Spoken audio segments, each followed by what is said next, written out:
tell you something that God did to me, and He wouldn't leave me alone about it. Okay. This goes back like in 6th grade, when, that's when I kind of started losing my faith, but like I talked to you about, how I talked to you guys about yesterday. And that's when I started losing my faith. But when I started losing my faith, I started to be really mean. I started to have a lot of anger. I had no idea how to control it. I didn't know where it came from, but I just had a lot of anger. You know, and if somebody did something to me like that one day, you know, I wasn't just going to be mean to them that one day. I was going to be mean to them until whenever. And so there was this one kid named Colin, and his name was Colin, and we would always fight a lot, and I would always mess with him in 6th grade. And so I would always mess with him a lot in 6th grade, and then I messed with him a lot until he moved because of me. Yeah, I'm really ashamed of it, but okay, on Monday, I saw him at the site, and it turns out that one of the I forgot her name, but it was one woman, and she passed out food for the kids, but it was her son. And I remember seeing him. I remember for 2 days I hid from him. The first day, I was like, oh, he's probably not going to come back or something. Next day, he's back again. So I was like, you know what, he might not be here the 3rd day. But every single night that I kept like running away from him, somebody from the church would always talk to me about forgiveness. Like, a friend of mine or a teacher, they would tell me about forgiveness. They would say, you know, I can't. They could say, you know, it's kind of hard for me to forgive so-and-so, or, you know, what if I ask so-and-so to forgive me and they don't forgive me? So, like, I was like, okay, God, I kind of get the points. I have to forgive him. So, today, I saw him and I was like, oh, no, I'm not going. I was like, okay, I'll do anything else, but I'm not going to ask him for forgiveness. It's just too hard for me. And then, I remember I get up, and I have no idea what I'm doing. I walk outside, when it was like when we were about to leave, and I walk outside, and I get him, and I said, hey, Colin, I said, you might not remember me, but I used to go to 6th grade with you, and I honestly, I'm not gonna lie, that I bullied you. And he said to me, you know, he's like, yeah, I remember you. And I said, well, yeah, but I just wanted to tell you that I've been doing this mission trip where your mom's helping out too, but I've been doing this mission trip thing, and honestly, before I got here, you know, I wasn't really so excited about going, or so excited about God or anything. And I was like, well, I just wanted to ask you if you could forgive me for all those things that I've done to you in 6th grade. Honestly, I didn't think that he was going to forgive me, but he just smiled at me and he said, yeah. He said, I'll forgive you. He said, no, you know what, don't worry about it. It's like, it never happened. And I forgive you, it's fine.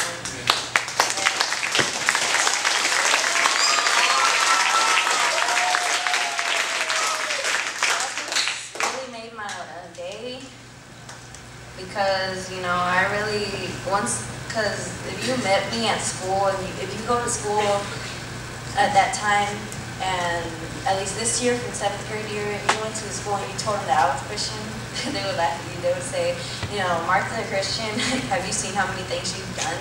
Not only to the kids, but to the teachers. And you know how many times she got suspended, OCI, ISS, and everything. So it really... Because like when I hurt somebody, like that bad as I hurt him, they didn't forgive me, but he did. Well, because I didn't ask for forgiveness. Alright, my name is Joel, and let me tell you some of the great things that God did at our site today. And it didn't really start at our site, it started this morning. And God kind of showed me that He can use anything, and He used today something as simple as a t-shirt to really blessed me. So this morning I put on a shirt that had the name of a camp I went to, and it's a camp for people with like disabilities and stuff, because I technically kind of have a birth defect. it's kind of hard to explain, but I do. And so I put it on and I was like, oh, it's just a shirt. And when I got to my site, we went canvassing a little, but when I came back, there was this kid named Matthew. And he came up to me and he said, hey, where'd you get your shirt? And I was like, oh, I went to this camp. He's like, that's cool, I went to it too. And then we started, talking about what I had and what he had. And it turns out this 8-year-old boy named Matthew had what's called sickle cell. And sickle cell is when your blood cells aren't formed properly as they should be. So your blood doesn't clot when it's supposed to for scabs and things like that. So it's pretty hard for minor things like paper cuts and stuff for them. And so I just thank God for bringing him in my life, so I got to minister to him that day about how I'm different and how he's different. But the thing that God really spoke to me about was when I met him, he wasn't sad at all, and I complain a lot. I'm gonna be honest. I complain a lot about my birth defect, and at that moment, God just gave me a verse that I've kind of made in my life first. So I'm gonna read it to y'all, and it's found in John 9, and it's about this man who was born blind, and then his disciples were asking him if it was his fault because he sinned, or if it was his parents' fault because they sinned that he was born blind. And in verse 3 it says, neither this man nor his parents sinned, but this happened so that the work of God might be displayed in his life. Woo! So I just found it so great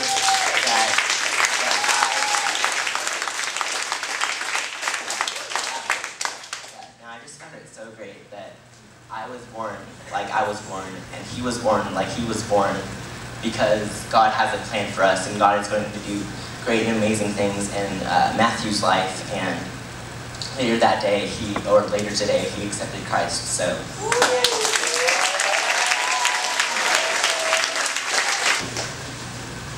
Okay, I've got 2 things to say.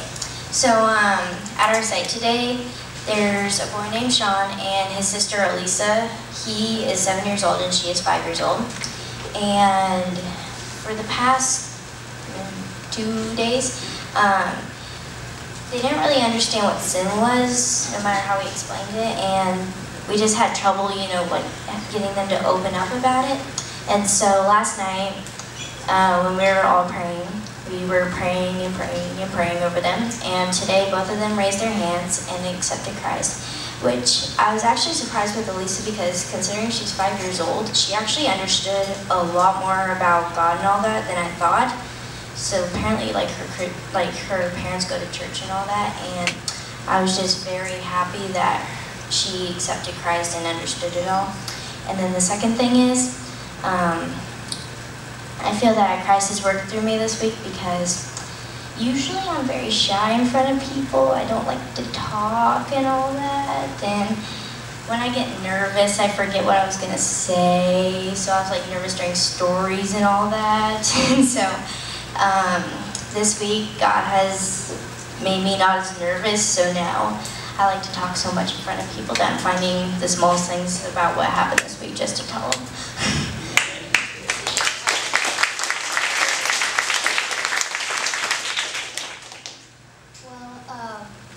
Last night, we were praying in a circle, and me and my friends were just praying. We were just praying for our team, and I don't know why, but God just laid on my heart about a friend that died in 1st grade, and never really let go. And he said, today's the day, you gotta let go of her. And it kind of reassured me that she was in heaven and that she was at least with him. And so when we went to our groups today, I kind of remembered her, and I kind of thought about that last night. And so today when we were doing the invitation, Sean raised his hand, and I got to counsel him. And after he got saved, he talked about his uncle that died, and that he never forgave God about what happens. And God used me to relate to that. After that, I kind of blamed God for my friend who was about 5 years old dying in a car accident and her parents lived. And so I kind of related to him, and I kind of talked to him about how God takes care of the people, that even though they might die and that people might not be brought to justice, that there's justice in heaven, and he is with him, and that if he believes in God, he's definitely up there with him, and unless Caitlin, he would be right here. And so I just loved how I got to relate to him. Even though it was a sad story, I got to relate to him in a very good way and kind of clear his mind of some doubts that I had.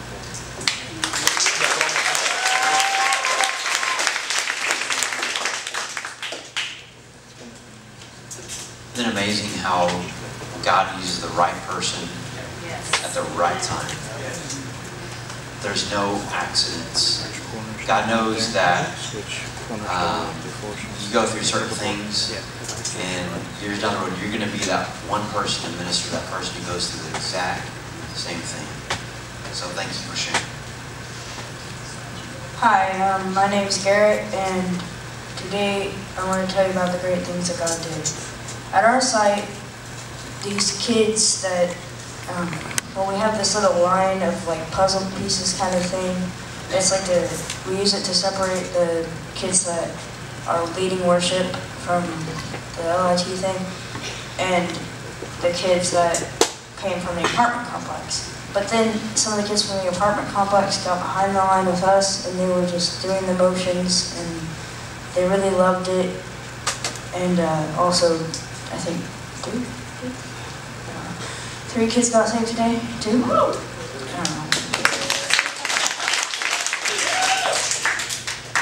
Let me tell you one of the great things that God did today. Well, last night I had this one certain girl from my side in my prayers. I was just praying that maybe God would open up her heart and she'd be able to step forward today. And so during the prayer, she actually raised her hand, and God gave me the opportunity to counsel with her. So I asked her why she stepped forward, and I don't know why, but she just totally opened up to me. She told me that she had a condition that made her walk funny and she couldn't run like all of the other kids. So she asked me to pray with her, and I got to pray with her, and we got another sister in Christ. Well, we have been getting mostly just like 7, 8, 9 kids around that much. And I mean, I'm thankful for that many kids, but I really wanted to get to lead more to Christ. So last night I prayed while in my bed that more kids would come. What do you know, today the amount of kids pretty much doubled. We had 16 kids. I think a couple more kids accepted Christ. That's amazing. This didn't happen today or earlier this week, but I feel like I should say this to encourage you that God's going to do great things to you. I think I was in 4th grade when this happened. It was last year. We were praying up in the Nehemiah Kids Hall, and that night my mom couldn't come because she was replacing one of her friends because her mom was dying, and she wanted to spend her last evening with her mom. And while I was praying, and what they had like used as, well, they were pretending it to be the throne room, and while I was in there, I saw a vision, and I saw like a black figure standing over a hospital bed, and there was an older woman and a young lady standing with her, and the young lady was crying, and the older woman was dark as pale. And I knew then that my mom's co-workers parent had died. And I just wanted to use that as encouragement to say that God's going to work through you. He's going to tell you what to do. He's going to give you visions. And that He's going to pull you through this. And that's what I was going to say.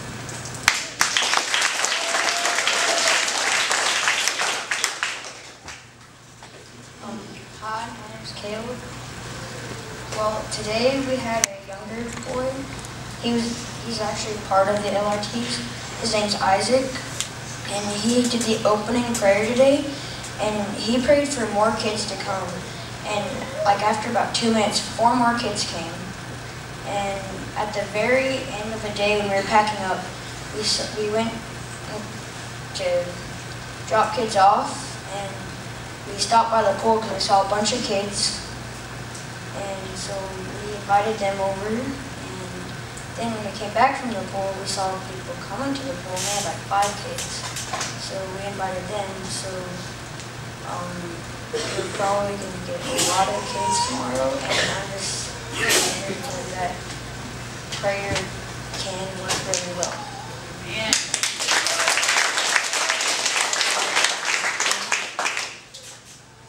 Let me tell you the great things God did today.